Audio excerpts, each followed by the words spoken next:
Today, I want to do something new here in a very different way. Now, in this video, I'm going to explain the current political situation in Kenya, give it a different perspective from what we know or from what we understand. Then at the end of the video, I want you to listen to me very careful. Then at the end, I'm requesting you to challenge me in the comment section. Tell me what you think about my explanation or what is your view from what I'm going to explain. I will read all those comments, and those comments are going to form the topic of our next video after this one. So listen to me very careful. And I'm going to use two examples to explain myself. The first example is a borrowed one, and the second example is a Kenyan one. So using my first example, referring to President Barack Obama, the former president of US, when Barack Obama was serving in office his second term, he went on to endorse and even actively campaign to Hillary Clinton, the person who won a nomination from the Democrat Party. At the end of that campaign, Hillary Clinton went on to lose that election to Donald Trump.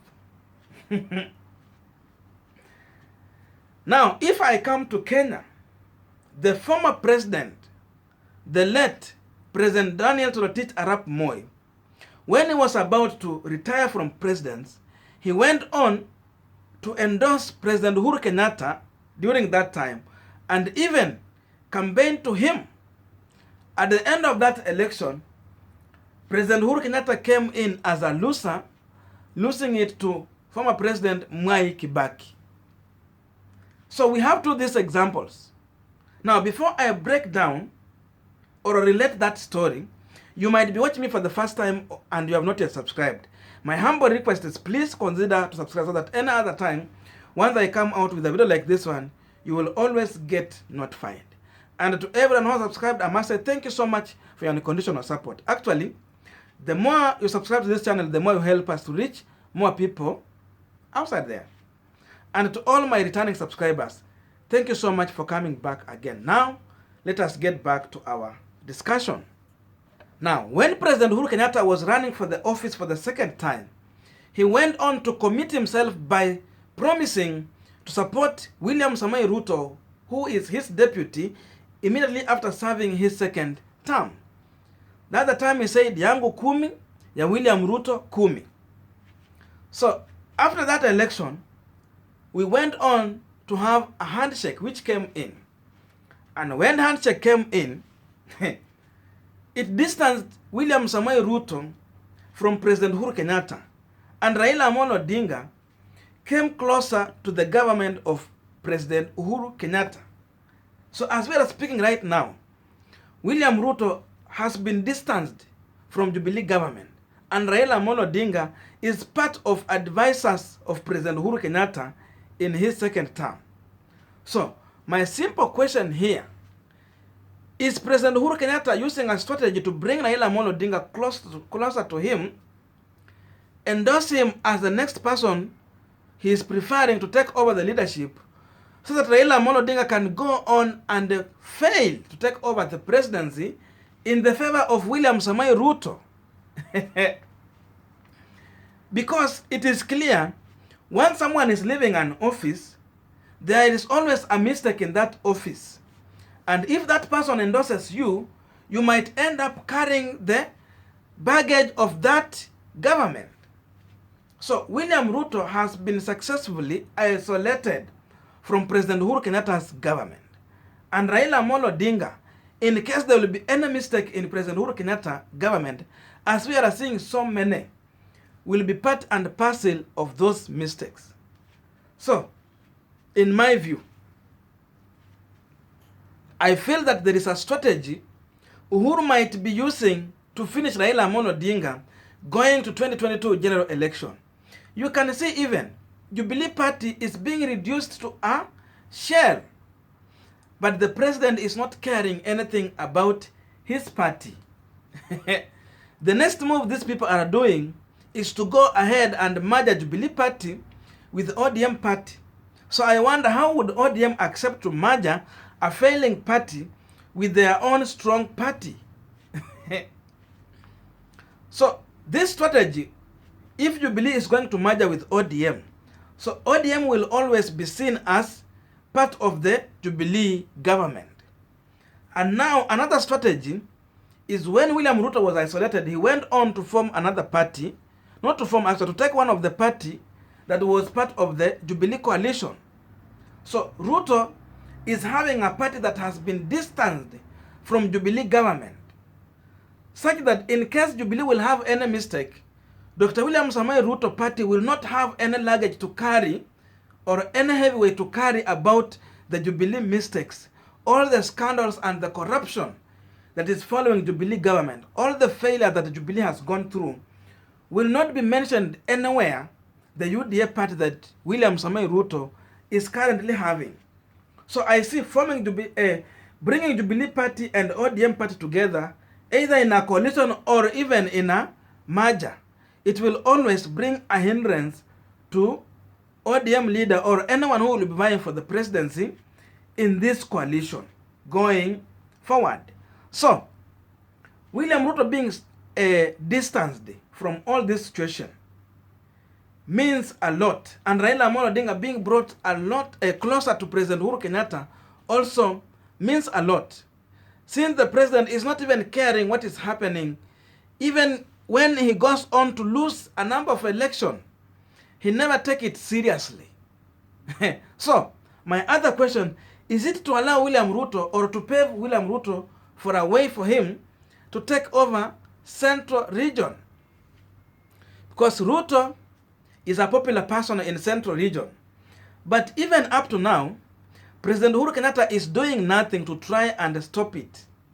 As of late, there were some purges here and there during that time when the handshake came in. I believe those purges were just to assure Raila Amolo Odinga that I'm working with you and I'm with you, but not with my deputy. But as of now, Uhuru has never made any effort to stop William Samoei Ruto from having more influence in his backyard. The same president, it is rumored that he went on even to convince other NASA principals, Musalia Mudavadi, Kalonzo Musyoka, Senator Masika Wetangula, and even Gideon Moi to go ahead and form One Kenya Alliance. What was the reason of this? If Uhuru is working with Raila Amolo Odinga, how could he convince these other principals to go and form One Kenya Alliance?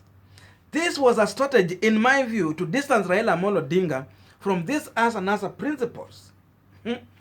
The principals in NASA were complaining that Raila Amolo Odinga cannot be trusted. For that reason, that's why they are forming that other coalition. Raila Amolo Odinga cannot stick to his word. So, if president was involved in this issue, was it a strategy to distance Raila Amolo Odinga or to isolate Raila Amolo Odinga from these other NASA principles, paint him out as a person who you can never trust in any other coalition going forward? If that is true, then it is working exactly the way they wanted it to work. Because you can see even now, in as much the president is calling for the unity of NASA principles, you can see all of these guys have come out so gang-blazing to distance themselves from Raila Amolo Odinga. They don't want to hear or see anything from Raila Amolo Odinga, since they believe that ODM mistreated them. There is a time when ODM felt that President Uhuru Kenyatta might be cheating them. And when the complaints were coming high, we saw Gideon Moi leaving One Kenya Alliance to go and join Raila Amolo Odinga. My question here is, was it a strategy to cool down the temperature in ODM party? Or what was the plan for that? Because now we are seeing Gideon Moi left One Kenya Alliance. Now he's mingling near Raila Amolo Odinga. In my view, as things stand by, I have a feeling that Gideon Moi might have been just a person Uhuru Kenyatta is using to cool down the temperature in ODM party, as they would feel that Gideon Moi is near them, and Gideon is an ally to President Uhuru Kenyatta, a preferred person to take over from President Uhuru Kenyatta. But as of now, he cannot take over. The easiest sell is William Samoei Ruto, if not Raila Amolo Odinga. So, that in my view, I feel is a strategy to manage ODM party, since these people were already complaining about mistreatment and mistrust in President Uhuru Kenyatta and Raila Amolo Odinga handshake. So relating all these stories, I can conclude and say that President Uhuru Kenyatta might or would want William Ruto to take over from him. But he don't want to be seen as a person who is going to endorse William Ruto, since he is learning from his experience that if we go ahead and endorse William Ruto directly, there is high chance that William Ruto will carry the problems and all mismanagement from Jubilee Party going to 2022 general election, and that might hinder his ticket. For that reason, it's better William Ruto to stay away from him, feel humiliated, distanced, and even betrayed to win sympathy among Central Region people. And that is going to help to sell a William Ruto ticket going to 2022 general election. So you can see defections is now happening in Central Region. Everyone is moving to UDA party, and the president is not caring about anything. And we have been told we will see massive defection to UDA party. Many people are going to join UDA party, and that will leave Jubilee party as a shell. And President Uhuru Kenyatta, after merging this UDA party with the Jubilee party with ODM, or making that coalition going forward, the president might endorse Raila Amolo Odinga in public to fail, but endorse William Ruto in private to win against Raila Amolo Odinga. This might be a strategy there, and it might work, since when the president will be endorsing Raila, everyone will view Raila Amolo Odinga as part of Jubilee government. All failures will be on him. And William Ruto will have been successfully distanced himself from Jubilee failures and from the tag of endorsement. Therefore, he will be viewed as the right person to take over mantle from President Uhuru Kenyatta, get the Central Region support, since many of these individuals even have been taught to hate Raila Amolo Odinga. But the president is doing nothing to reverse that training that he put in these people. So that alone is preparing to allow Raila Amolo Odinga suffer in 2022 general election, but provide a way for William Ruto to win that election. That is my own view. I want you to tell me in the comment section, what do you think about this? Uhuru and William Ruto might be pretending in public, but doing something in private, because all we are seeing is a preparation to let William Ruto have his way.